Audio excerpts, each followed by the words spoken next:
They say it's the squeaky wheel that gets the oil, and that might not be truer anywhere than it is in mixed martial arts. If you want something, you better say it. Nobody's gonna give you that fight you want when you finish your interview with, "I'll take whoever the UFC gives me." That dream is now gone. You get nothing, good day, sir. But that doesn't mean all demands and requests are good ones. In fact, they're sometimes downright ridiculous and even laughable, which is the type of fighter demands we're going to be looking at today. Get ready for some silly and strange requests. I'm Tommy from MMA On Point, and these are the 10 most hilarious demands fighters have ever made. Number 10. Overeem requests a rematch for his opponent. I want you to take your mind back to the heavyweight division in early 2014. Cain Velasquez was champion. ALISTAIR Overeem, after making a huge splash in his promotional debut by demolishing Brock Lesnar in under 3 minutes, took 2 years off for a suspension and then returned only to suffer 2 shocking KO losses in a row to Bigfoot Silva and Travis Brown. The Demolition Man needed a win badly, and at UFC 169 he got it against former champion Frank Mir, playing it safer than he had in his 2 previous losses, earning 30-27s across the board for a UD win. Post-fight, Reem explained to Joe that he really needed to get back in the win column and had to show Mir a ton of respect as he was dangerous with the submission at all times. As the interview closed and it looked like Rogan was ready to wrap up, ALISTAIR grabbed the mic and said to the confusion of everyone,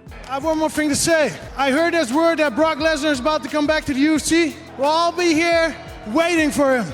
Yeah, so a couple things. Lesnar was not coming back. There were rumors a few months earlier that he would be attending UFC 168, but he didn't. And there were no indications at the time that Lesnar, who was just a few months away from ending The Undertaker's streak at WrestleMania, was coming back to fighting. And he wouldn't for another 2 full years. Even if he was, though, the last win you got was destroying Lesnar. Why are you asking for a rematch with him? One of my all-time favorite call-outs. Made no sense. Number 9. Bryce Mitchell's shorts. On the surface, Bryce Mitchell's want for camo shorts doesn't seem like that odd of a request. There are all kinds of designs in combat sports. Fighters outside the UFC have used camo trunks, and even in it before the uniforms were, well, uniform. What makes Mitchell's dream of camo shorts so hilarious is the passion with which he campaigned for them. While he remained quiet about camo after his debut win, following his second straight victory at UFC 148, Mitchell used what precious little microphone time he had in part to request the invisible shorts. And Reebok, I told you I want some camo shorts! Following his incredible Twister victory at UFC on ESPN 7. Huge audience, huge platform, mic in his face. Y'all know I love Arkansas. And Reebok, y'all gonna have to kill me or make me some camo shorts, cause I ain't shutting up till then. UFC 249, he was very brief, but of course again brought up those damn shorts. And Reebok, I ain't going nowhere. You're not going anywhere. Camo shorts ready. And if you heard Bryce talk about these mythical trunks during his campaign, you would know this wasn't a joke to him. I was gonna walk out to the fight and they was gonna check me at the ring, and I was just gonna go boom, take off my sweatpants, and there's gonna be camo shorts in there, and I was gonna run into the cage, and there's gonna be security guards trying to pull me out of the cage. Then I was gonna be fighting the security guards, them dudes in the red vest. Those shorts meant something to Thug Nasty, and I can respect that. I don't understand, but I certainly give him props for being so passionate about them. Finally, in his bout against Andre Feely, Reebok got their shit together and gave the man the camo he'd been asking for. It wasn't the best looking pattern in my opinion, but hey, in principle he'd succeeded. And luckily for him, upon his return in 2022, new UFC vendor Venom made sure there was no need for a campaign and hooked up the rising featherweight star with his beloved camo. Number 8. Brock demands a cage. There's very few things in life that Brock Lesnar can't get if he wants them just by the virtue of the fact that he's Brock Lesnar. He's a god walking among us mere mortals, and I doubt he's paid for a meal the last 20 years. He just sits down at a restaurant and says food, and they bring him things along with a goblet made from the skull of a bear. That said, Brock certainly has the resources to get his own stuff. It's funny how that works. The people who can afford shit always get it for free. See, in the lead up to Lesnar's UFC debut, he revealed recently to Pat McAfee that he asked Dana White to send him an octagon. I built or had ordered an octagon so I didn't have the first like jitters of getting in an octagon. I'm like, Dana, I want an octagon. I'm like, boom, ship an octagon. No big deal, just a full-size replication of the cage he would be fighting in once he entered the promotion. The type of thing that any fight gym in the entire country would absolutely love to have. I mean, we see a lot of training footage from a lot of major camps, and plenty of them are octagonless. But for Brock Lesnar, anything. Dana went ahead and sent him a full-sized cage. He probably even sent technicians to build it for him too. Just shows how much faith White had in in the fact that Brock was going to be a future star, but it is funny to think that this millionaire professional wrestling main event attraction didn't think, maybe I should buy my own cage to train in. I'm sure stakes were on Brock though next time he and Dana got dinner. Number 7. Jorge Masvidal's Fight Island needs. There was much ado about the idea of Jorge Masvidal stepping in for Gilbert Burns at UFC 251, just 9 days before what was to be the UFC's debut on Fight Island. Dorino tested positive for an obscure and largely unknown virus called, I believe,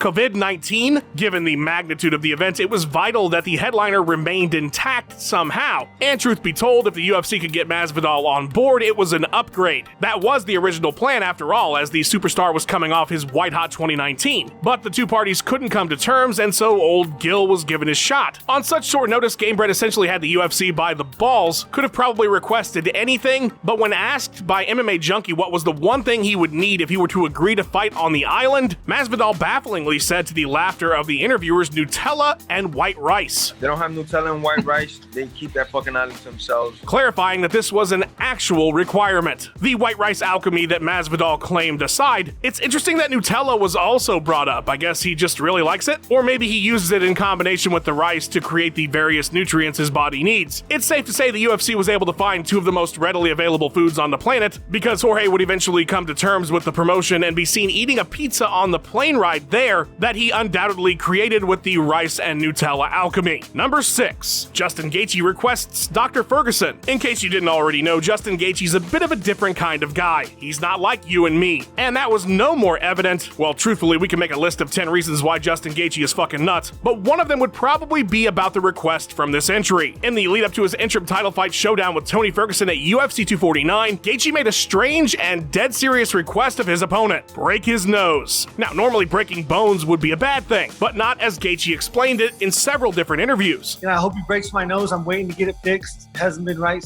for like 12 years. Maybe he'll plant an elbow on there. I might regret asking for that. According to the Madman, his nose had been terribly messed up for a very long time, so much so that he can't even smell foods unless he's tasting them in his mouth. He apparently struggled to breathe as well because of the damage. It's just a whole big old mess up there and is going to require surgery to fix. So Gaethje's logic: if Tony breaks my nose during the fight, the UFC will then have to pay to finally fix my nose. It's actually pretty genius, but also fucked up that he was hoping Tony would help him out in the middle of their fight. Now, Justin understood the risks and said he hoped he didn't regret the request, but he figured he was going to get hit with an elbow anyway, might as well help him out and bust that thing up. While the pair would have a banger, the surgery was unfortunately unsuccessful. Number 5. Tank Abbott gets flustered. For as much as we've made jokes about Tank Abbott on this channel, he really was one of the first over-the-top stars in mixed martial arts, the kind of personality that would be popular with fans even today and carry him far beyond his skill ceiling, just like it did in the 90s. Abbott made a hell of a debut in the sport in the first round of the UFC 6 tournament, KOing John Matua in less than 20 seconds time. Welcome to the Sugar Show, I fucking love you too, Joe Rogan. It's after our next bout, though, later that evening, that we would get the request that lands Mr. Tank on our list. After literally grinding Paul Varland's face up against the cage before getting a TKO finish, a heavy-breathing Abbott stepped out of the octagon to speak with Jeff Blatnick. When asked to walk them through the finish, Tank had to take a breather and request they stop showing footage because, well... I'm starting to get sexually aroused. You better get that off. Not sure better get that off was the best choice of words in the moment. Abbott would take his Woody with him to the finals, but come up short to Oleg Taktarov, getting subbed after nearly 18 minutes. It didn't matter though, he was an instant fan favorite, probably unrelated to the sexual arousal line, but all the other stuff he did at UFC 6. Number 4. Nate's release. If there's anything that Nate Diaz does when he's not fighting, smoking, or triathloning, it's asking for his release from the UFC. It's been a pretty common theme now for nearly a decade. In fact, the day I'm writing this, he asked the UFC to let him go so that he could box Jake Paul. Please God, by the time this video has come out, tell me that that's not the reality we live in. But perhaps my favorite Nate Diaz release request came in the aftermath of UFC 229. If you recall, Khabib Nurmagomedov and Conor McGregor's teams had a little bit of a dust-up following their lightweight title bout, which resulted in the suspension of a whole bunch of people. There were talks of having Zubaira Tukhugov cut from the promotion for hopping in the cage and taking some shots at Conor, something Khabib said would result in his leaving the UFC. It was this whole big thing for 2 seconds, and during that brief window, Nate posted this gem of a tweet to Dana White. "Please let Kebab's dumbass friend stay in the UFC. Fire me, it will be better this way. I think it's more fair that way." For some context, this was after his bout with Dustin Poirier had fallen apart, but also not long after he said he planned to fight Khabib for the title. What are you talking about, Nate Diaz? How many times he lose in UFC? 11 times. Am I right? Yeah. Am I right? Am I right, Lord? So?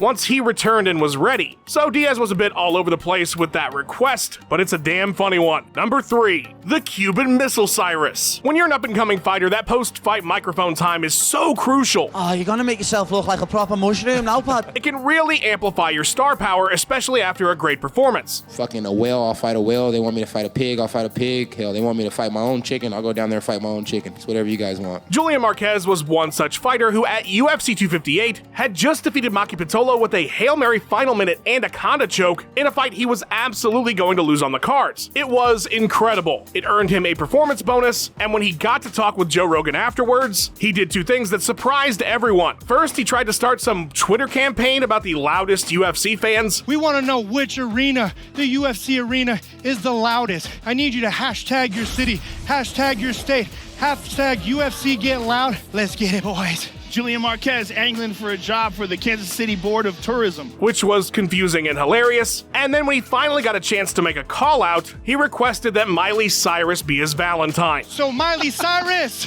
will you be my Valentine's? As the holiday was coming up just that next day. I can't say it was the best use of microphone time I've ever seen, but it certainly was memorable. Even more so because Miley decided to respond to ESPN's posting of the interview segment saying, "Shave an MC into your chest hair and I'm yours. Happy V-Day and congrats, my love. You did it. You crazy son of a bitch, you did it." Well, at least conditionally. There was the matter of the chest hair. It's free real estate. Just kidding, Marquez fumbled the ball hard by replying, "If you get a henna tattoo that says Cuban Missile Crisis above your belly button like Tupac, I'm in. Hashtag Thug Life smirking face emoji." Julian, no,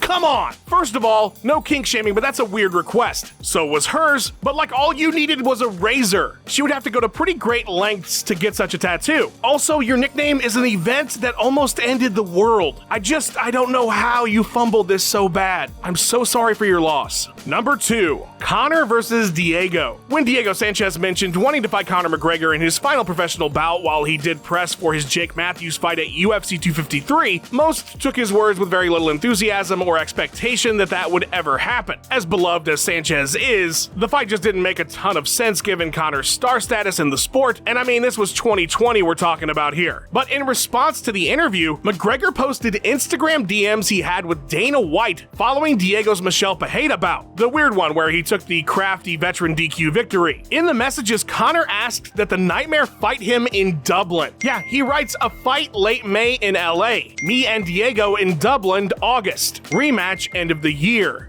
Boom. Me and Diego in Dublin is a cracker. Dana's response is amazing. Bro, we should lose our promoter's license if we make that fight. God damn, that is ice cold. Conor's response tries to justify the pick, and then he just moves on to some other stuff. The fight, of course, never materialized, but the fact that Conor requested it is pretty incredible. Makes you wonder what other fights he's come up with over the years that got shut down. The funniest part of this to me, though, is why the fuck are Conor and Dana, 2 titans of MMA, discussing this shit via Instagram DMs? Like, what? Those are for shout-out requests and trading nudes. I never thought fights were getting made there. Incredible. Number 1, VITOR Belfort's insane call-out. Okay, it's early 2013. TRT Tour has just demolished Michael Bisping to start his reign of terror at middleweight that would end in the banning of testosterone replacement therapy and a deflated VITOR losing a title challenge to Chris Weidman. We all recall the moment, but do you remember what he said in the post-fight interview after beating Bisping? Because if you don't, it's a pretty wacky request. I can't really do it justice. Here, just take a listen. I don't want to get the belt. Take that punk. Tell Sonya I don't even know your name, man. Get out. Let me fight John Jones. I need that rematch. You did a reality show. Go home. Champion. champion against the champion, not that clown. So VITOR requested a fight with Jon Jones, a rematch for the light heavyweight title, his previous bout prior to this victory over the count. A fight in which, besides that armbar attempt, he was pretty thoroughly trounced. A fight he only got because of the UFC 151 debacle. And he was requesting a rematch after beating Michael Bisping at middleweight. But it gets even weirder. He of course mentioned Chael Sonnen there, the man who was scheduled to be Jon's next opponent. Now, he certainly didn't have any business in that fight either, but this was all well established by this time, that the two would coach a season of Tough together and then fight. As a matter of fact, the season was set to debut 2 days after VITOR's fight with Bisping, a season that was already filmed. So Belfort, who called this rematch champion versus champion, which makes absolutely no sense even if you consider the fluke reign he had in 2004, wanted the UFC to replace one of their most popular fighters, Chael Sonnen, after spending who knows how much on a season of Tough because he beat Michael Bisping at middleweight, his first win in that division in over a year. An incredibly baffling use of microphone time. Big ol' shout out to my dude Luke Taylor for editing this video together. You can find him and his awesome digital art on Twitter at @cooltome_. A big thank you to Ben Rosette, who provided that sweet tune you heard in the intro. Check out his music by clicking the link in the description and go give him a follow on his Instagram and Twitter page at Ben Rosette. Thanks for watching. Please give us a like and subscribe. We've got 3 new videos or more for you every single week. Let us know what you thought of the video in the comments below. Follow On Point MMA on Twitter and have yourself a wonderful day.